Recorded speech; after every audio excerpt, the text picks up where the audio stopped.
Friend, आप लोग का स्वागत है फिर से एक नई वीडियो पर। दोस्तों, अगर आप लोग इंडियन आइडल में ऑडिशन देना चाहते हैं तो ये वीडियो आप लोगों के लिए बहुत ही इंपॉर्टेंट होने वाली है। जी हाँ दोस्तों, इंडियन आइडल के बारे में जानकारी लेकर ही आपको ऑडिशन देना चाहिए, नहीं तो आपका जो है ऑडिशन रिजेक्ट भी हो सकता है, आप लोग ऑडिशन में शामिल भी नहीं होने दिया जा सकता है, इस तरह से भी हो सकता है। इसलिए मैं इस तरह का वीडियोज़ में आप लोग के लिए ला रहा हूँ दोस्तों। तो पहले वीडियो में मैं आप लोग को बता चुका था एज क्राइटेरिया के बारे में और एलिजिबिलिटी क्राइटेरिया के बारे में कि कौन कौन उसमें ऑडिशन दे सकता है, कौन कौन नहीं। और उसके बाद जो इस बार जो है कौन कौन नहीं दे सकता इसमें दिया गया है, ऐड कर दिया गया, मतलब वो चीज़ मैं उस टाइम नहीं बताया था।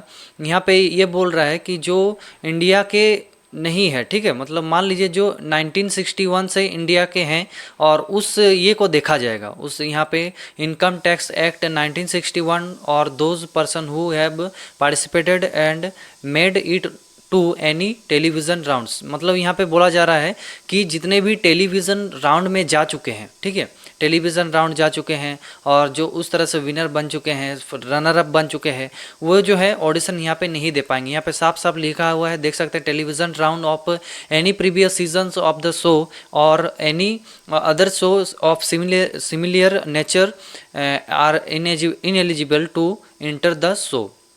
यहाँ पे साफ साफ बोला जा रहा है कि वो लोग इनएलिजिबल है वो शो में पार्टिसिपेट करने के लिए। तो फिर भी मुझे ये चीज़ समझ में नहीं आता है, जो जो शो में पार्टिसिपेट कर लेते हैं फिर उसी को ले लिया जाता है, ये कैसे हो जाता है। रूल्स एंड रेगुलेशंस में तो ये चीज़ बोला गया है कि नहीं भाई वो लोग को तो नहीं लिया जाएगा, बट किस तरह से ले लिया जाता है, वो लोग को फिर से दोबारा वो लोग को ले लिया जाता है, तो ऐसा नहीं करना चाहिए। और यहाँ पे साफ साफ लिखा हुआ है कि वो लोग एलिजिबल नहीं है, फिर भी कैसे एलिजिबल हो जाते हैं मुझे पता नहीं है। उसके बाद यहाँ बोल रहे हैं कि जो 18 ईयर से कम वाले माइनर वाले हैं तो वहाँ पे इसको क्या करना है। देखिए, गार्जियन उनका ज़रूरी है जाना, गार्जियन जाना ज़रूरी है, गार्जियन और कानूनी तौर पे गार्जियन होना ज़रूरी है, नहीं तो प्रॉब्लम हो सकता है। तो इसलिए जो भी माइनर एज वाले हैं वो गार्जियन के साथ जाइएगा ऑडिशन देने, और इसमें लीगल गार्जियन होना चाहिए आपका, ठीक है, कोई ऐसा नहीं होना चाहिए कि दूसरा है, कानूनी तौर पे गार्जियन आपका होना चाहिए इस तरह से। तो ये छोटा सा चीज़ है, इसमें कोई दिक्कत वाला चीज़ नहीं है। उसके बाद चलिए दोस्तों, हम लोग जानते हैं कि ऑडिशन जो होता है कितना राउंड तक होता है, कितना लोगों को सिलेक्ट किया जाता है, वो चीज़ हम लोग को अभी जानेंगे दोस्तों।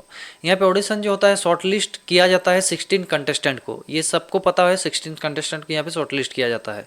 उसके बाद यहाँ पे जो है top 16 participate select to appear on the show. उसके बाद 16 पार्टिसिपेट जो होता है वो लोग कंपटीशन यहाँ पे करता है, वो लोग को लिया जाता है। उसके बाद क्या होता है क्वालिफायर राउंड, मतलब जो निकाला जाता है यहाँ पे shall mean and includes silent audition, open audition, city audition, culling round and theatre round audition.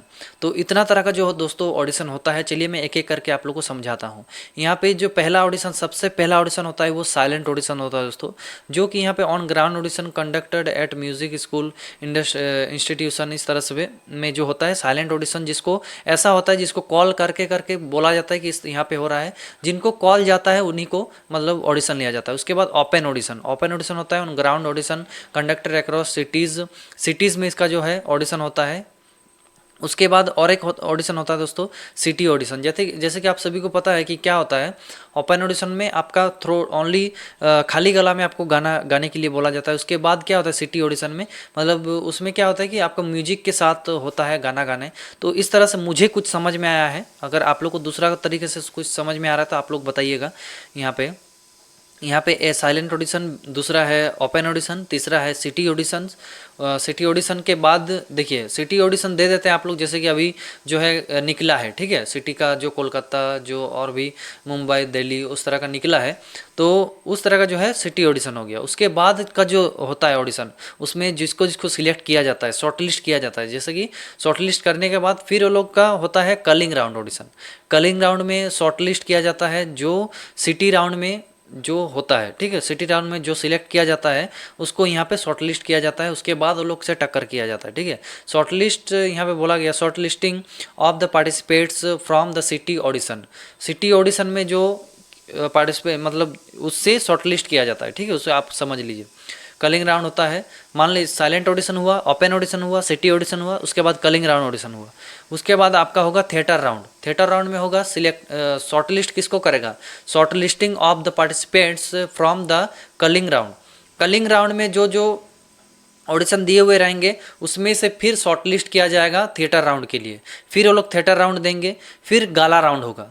Culling round होने के बाद थिएटर राउंड हो गया, थिएटर राउंड के बाद गाला राउंड। गाला राउंड में क्या होता है, individually performed of the top 16 contestants from the theatre round to make the beginning of the show.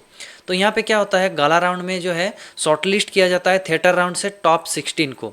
Top 16 को गाला राउंड के लिए सिलेक्ट किया जाता है, शॉर्टलिस्ट किया जाता है। उसके बाद ही जो है शो बढ़ता है आगे। इस तरह से शो चलता रहता है, फिर एलिमिनेशन होता है। इस तरह से टॉप 16 से एलिमिनेट होते होते होते होते हम लोग का ग्रैंड फिनाल तक आता है। तो इस तरह का इतना सारा राउंड जो है वो होता है दोस्तों। बहुत सारा का कन्फ्यूज़न रहता है कि अरे भाई सिटी ऑडिशन होने के बाद कितना कितना ऑडिशन होता है, क्या क्या होता है। तो मैं पूरा जो है आज आप लोग को क्लियर कर दिया। अगर आप ये वीडियो देख रहे हैं, अगर नहीं देख रहे हैं, यहाँ तक नहीं पहुँचे, तो आप लोग को शायद समझ में नहीं आएगा, ऑब्वियसली नहीं आएगा। उसके बाद जो रूल्स एंड रेगुलेशन है वो तो आपको फॉलो करना पड़ेगा। उसके बाद ऑडिशन पीरियड जो है वो the audition period for the auditions which you cell start from अगस्त 18, 2024। तो 18 जो है अगस्त से जो है ये ऑडिशन स्टार्ट हो जाएगा दोस्तों। डेट्स वगैरह सब कुछ यहाँ पे निकल गया, मैं आप लोग को बता भी दिया हूँ। तो इस तरह से जो दोस्तों है यहाँ पे मैंने बताया आप लोगों को कि किस तरह का कितना राउंड होता है, क्या होता है, सब कुछ जितना भी कन्फ्यूज़न था वो मैं दूर कर दिया हूँ दोस्तों। उसके बाद वाला वीडियो में देखिए, वीडियो बहुत ही लंबा चौड़ा हो जाता है ना, इसलिए एक ही वीडियो में मैं आप लोग को सब कुछ नहीं बताऊँगा, नहीं बता रहा हूँ। क्योंकि एक ही वीडियो में सब कुछ बताऊँगा ना तो 1 घंटे से भी ज़्यादा वीडियो बन जाएगा, उतना पैसेंस किसी के पास रहेगा नहीं। इसलिए मैं शॉर्ट करके वीडियो बना रहा हूँ। और इसका मैं एक प्लेलिस्ट बना दूंगा जिससे आप आराम से अच्छे से एक एक चीज़ आप लोग देख सकते हैं, एक एक चीज़ जो आपका डाउट से सब कुछ क्लियर कर सकते हैं दोस्तों। उसके बाद मैं आप लोग को बताने वाला हूँ रजिस्ट्रेशन प्रोसेस के बारे में, कि रजिस्ट्रेशन प्रोसेस किस तरह से किया जाता है, ऑनलाइन हो या फिर ऑफलाइन हो, आप लोग को क्या क्या ले जाना पड़ता है ऑडिशन के लिए। तो सब कुछ डिटेल्स दोस्तों इस वीडियो में इस चैनल पे आप लोग को मिलती रहेगी इंडियन आइडल से रिलेटेड। इसलिए आप लोग इस चैनल को सब्सक्राइब कर दीजिए अगर आप एक अच्छा सिंगर बनना चाहते हैं, क्योंकि आप लोग को बहुत कुछ इन्फॉर्मेशन मिलने बाकी है दोस्तों, बहुत ही ज़्यादा मिलेगा। और सिंगिंग से रिलेटेड भी कुछ कुछ जानकारी आप लोग को जरूर मिलेगा। तो इसीलिए दोस्तों तो चलिए आज के वीडियो में इतना ही रखते हैं दोस्तों, मिलते हैं एक नई वीडियो में। एंड आज का वीडियो अगर इन्फॉर्मेटिव आप लोग को लगा तो प्लीज़ लाइक कर दीजिएगा, शेयर कर दीजिएगा दोस्तों के साथ, सब्सक्राइब करके बेल आइकन जरूर से दबा दीजिएगा, ताकि इससे रिलेटेड अपडेट आप लोग को जल्द मिलती रहे दोस्तों।